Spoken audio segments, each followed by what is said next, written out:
नमस्कार साथियों, आज की क्लास में आप सबका हार्दिक स्वागत है। साथियों, आज की क्लास में हम हिंदी साहित्य से संबंधित महत्वपूर्ण प्रश्नों पर विस्तृत चर्चा करेंगे। ये क्लास हिंदी से संबंधित सभी परीक्षाओं के लिए अत्यंत उपयोगी है। ये क्लास हर रोज होती है। जो साथी पहली बार चैनल पर आए हैं, प्लीज चैनल को सब्सक्राइब कर देना, बेल आइकन को प्रेस कर देना ताकि आने वाली हर वीडियो की नोटिफिकेशन सबसे पहले आप तक पहुंचे।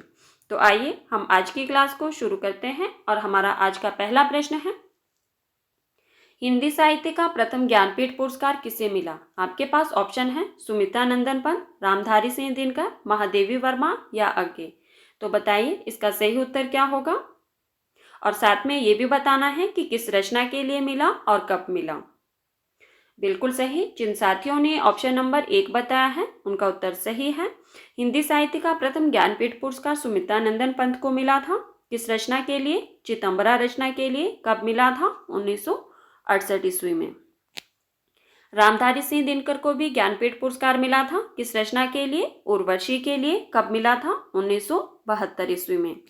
महादेवी वर्मा को यामा रचना के लिए मिला था। कब मिला था? 1982 ईस्वी में।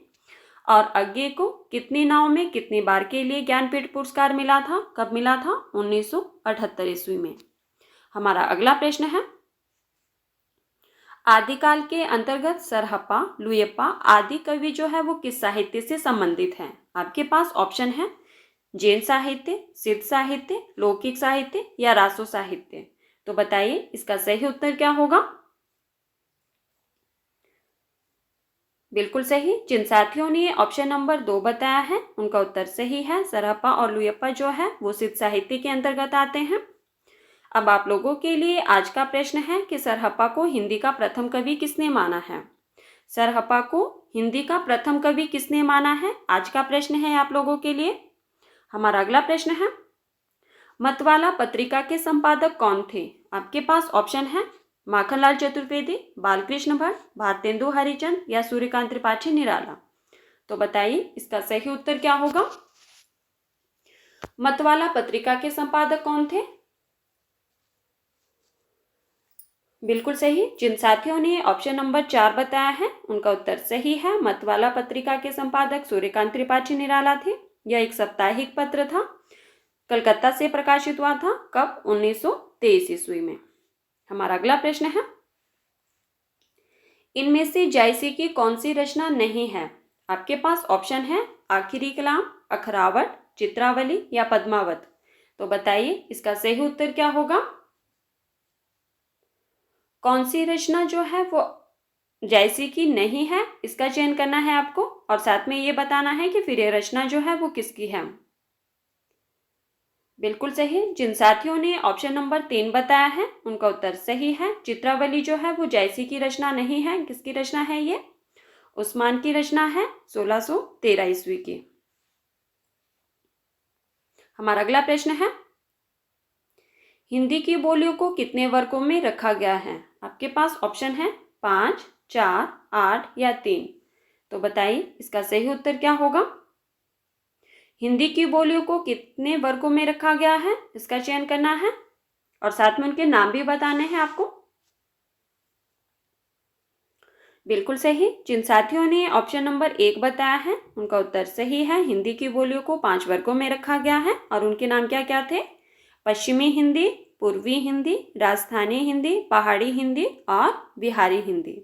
हमारा अगला प्रश्न है, दिल्ली मेरठ के आसपास कौन सी बोली बोली जाती है? आपके पास ऑप्शन है बांगरू, ब्रजभाषा, खड़ी बोली या अवधी। तो बताइए इसका सही उत्तर क्या होगा? दिल्ली मेरठ के आसपास कौन सी बोली बोली जाती है, उसका चयन करना है। बिल्कुल सही। जिन साथियों ने ऑप्शन नंबर 3 बताया है उनका उत्तर सही है। दिल्ली और मेरठ के आसपास खड़ी बोली बोली जाती है। हमारा अगला प्रश्न है, जयशंकर प्रसाद को किसने छायावाद का प्रवर्तक माना है? आपके पास ऑप्शन है नंदुलारे वाजपेयी, रामचंद्र शुक्ल, ईला चंद्र जोशी या हजारी प्रसाद द्विवेदी। तो बताइए इसका सही उत्तर क्या होगा?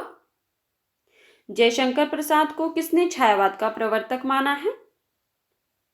बताइए। बिल्कुल सही। जिन साथियों ने ऑप्शन नंबर 3 बताया है उनका उत्तर सही है। ईला चंद्र जोशी ने जयशंकर प्रसाद को छायावाद का प्रवर्तक माना है और नंदुलारे वाजपेयी ने सुमित्रानंदन पंत को। हमारा अगला प्रश्न है, उलटबासिया किसने लिखी है? आपके पास ऑप्शन है तुलसीदास, कबीरदास, सूरदास या रहीमदास। तो बताइए इसका सही उत्तर क्या होगा? उलटबासिया किसने लिखी है? सबसे पहले हम ये जानते हैं कि उलटबासिया किसे कहा जाता है। बताइए उलटबासिया किसे कहा जाता है?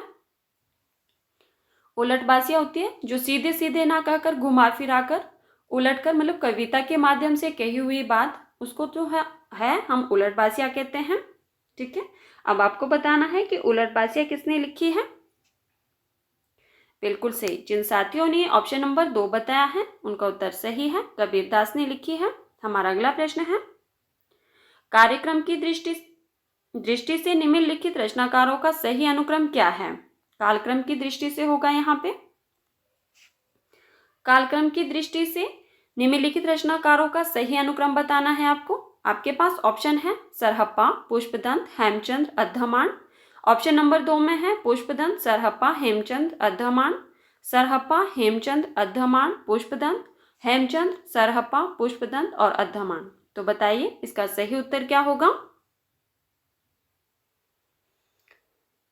बिल्कुल सही। जिन साथियों ने ऑप्शन नंबर 1 बताया है उनका उत्तर सही है। सरहप्पा 8वीं शताब्दी के माने जाते हैं, पुष्पदंत 10वीं शताब्दी के माने जाते हैं, हेमचंद्र 11वीं शताब्दी के माने जाते हैं और अद्धमान जो है वो 12वीं शताब्दी के माने जाते हैं। तो इस तरह से हमारा सही उत्तर होगा ऑप्शन नंबर 1। हमारा अगला प्रश्न है, मैं वक्त के हूँ सामने रचना के लिए कौन सा पुरस्कार दिया गया है? आपके पास ऑप्शन है ज्ञानपीठ पुरस्कार, व्यास सम्मान पुरस्कार, साहित्य अकादमी पुरस्कार या शर्ला का सम्मान। तो बताइए इसका सही उत्तर क्या होगा? मैं वक्त के हूँ सामने रचना के लिए कौन सा पुरस्कार दिया गया है और साथ में ये भी बताना है कि किसकी रचना है और कब पुरस्कार दिया गया है। बताइए इसका सही उत्तर क्या होगा? बिल्कुल सही। जिन साथियों ने ऑप्शन नंबर 3 बताया है उनका उत्तर सही है। मैं वक्त के हूँ सामने इस रचना के लिए साहित्य अकादमी पुरस्कार दिया गया है। किसकी रचना है ये? गिरजा कुमार माथुर की। कब दिया गया? 1991 ईस्वी में। गिरजा कुमार माथुर को मैं वक्त के हूँ सामने के लिए 1991 ईस्वी में साहित्य अकादमी पुरस्कार दिया गया है। हमारा अगला प्रश्न है, हिंदी साहित्य का आरंभ 693 ईस्वी से मानने वाले इतिहासकार इनमें से कौन है? आपके पास ऑप्शन है रामचंद्र शुक्ल, मिश्र बंधु, हजारी प्रसाद द्विवेदी या रामकुमार वर्मा। तो बताइए इसका सही उत्तर क्या होगा? हिंदी साहित्य का आरंभ 693 ईस्वी से किसने माना है? उस इतिहासकार का नाम बताना है आपको। बिल्कुल सही। जिन साथियों ने ऑप्शन नंबर 4 बताया है उनका उत्तर सही है, रामकुमार वर्मा ने। अपने ग्रंथ, इनके ग्रंथ का नाम क्या था? तो हिंदी साहित्य का आलोचनात्मक। ठीक है, इसमें इन्होंने हिंदी साहित्य का आरंभ जो है वो 693 ईस्वी से माना है और कब तक? 1693 ईस्वी तक। इस तरह से हमारा उत्तर होगा ऑप्शन नंबर 4। हमारा अगला प्रश्न है, सहजोबाई किस शाखा की रचनाकार हैं? आपके पास ऑप्शन है राम भक्ति शाखा, ज्ञानाश्रयी शाखा, प्रेमाश्रयी शाखा या कृष्ण भक्ति शाखा। तो बताइए इसका सही उत्तर क्या होगा? सहजोबाई किस शाखा की रचनाकार है? बिल्कुल सही। जिन साथियों ने ऑप्शन नंबर 2 बताया है उनका उत्तर सही है, ज्ञानाश्रयी शाखा की रचनाकार है। कई बार परीक्षा में प्रश्न पूछा जाता है कि सहजोबाई जो है वो किसकी शिष्या है। बताइए सहजोबाई किसकी शिष्या है? बिल्कुल सही, चरणदास की। हमारा अगला प्रश्न है, निम्न में से कौन सा विकल्प सुमेलित नहीं है? आपके पास ऑप्शन है, एक साइड आपके पास रचनाएं दी गई है, दूसरी साइड रचनाकार दिए गए हैं। आपको बताना है कि कौन सा विकल्प सुमेलित नहीं है, उसका चयन करना है। ऑप्शन नंबर 1 में है निशा निमंत्रण, हरिवंश राय बच्चन, हम विष पाई जन्म के, बालकृष्ण शर्मा नवीन, कृष्णा अर्जुन युद्ध, रामधारी सिंह दिनकर, प्रवासी के गीत, नरेंद्र शर्मा। तो बताइए कौन सा विकल्प सुमेलित नहीं है? बिल्कुल सही। जिन साथियों ने ऑप्शन नंबर 3 बताया है उनका उत्तर सही है। कृष्णार्जुन युद्ध रामधारी सिंह दिनकर की रचना नहीं है। किसकी रचना है ये, बताइए। कृष्णार्जुन युद्ध किसकी रचना है? बिल्कुल सही, माखनलाल चतुर्वेदी की 1918 ईस्वी की। हमारा अगला प्रश्न है, उर्दू उपन्यास चौगाने हस्ती का हिंदी रूपांतरण है। आपके पास ऑप्शन है सेवा सदन, गोदान, गबन या रंगभूमि। तो बताइए इसका सही उत्तर क्या होगा।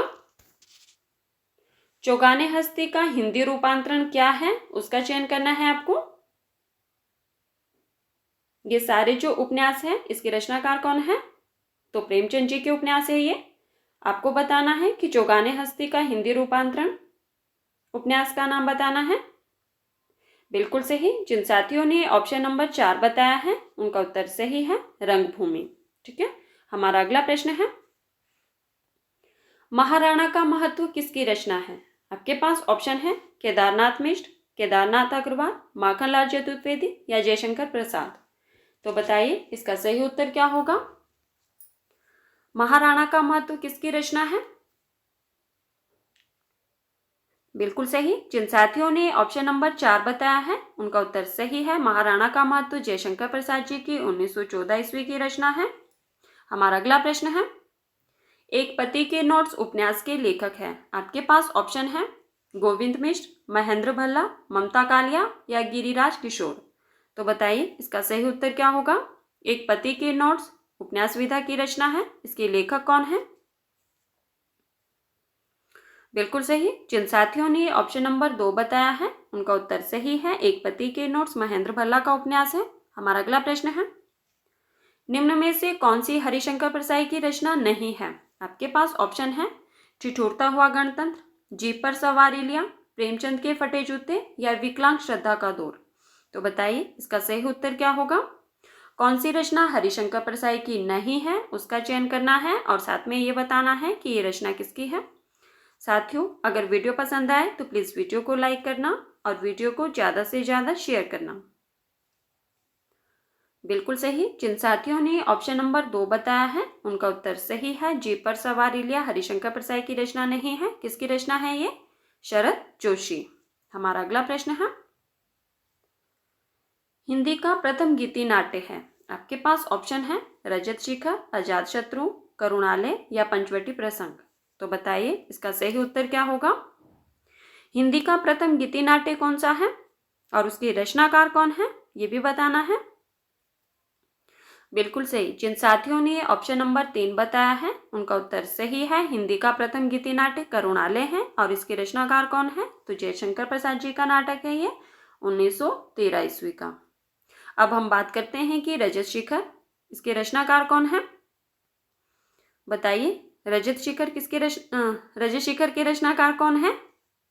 बिल्कुल सही, सुमित्रानंदन पंत की रचना है। और अजातशत्रु, बिल्कुल सही, यह भी जयशंकर प्रसाद जी का नाटक है। और पंचवटी प्रसंग निराला जी की रचना है। हमारा अगला प्रश्न है, नई कविता की विशेषता नहीं है।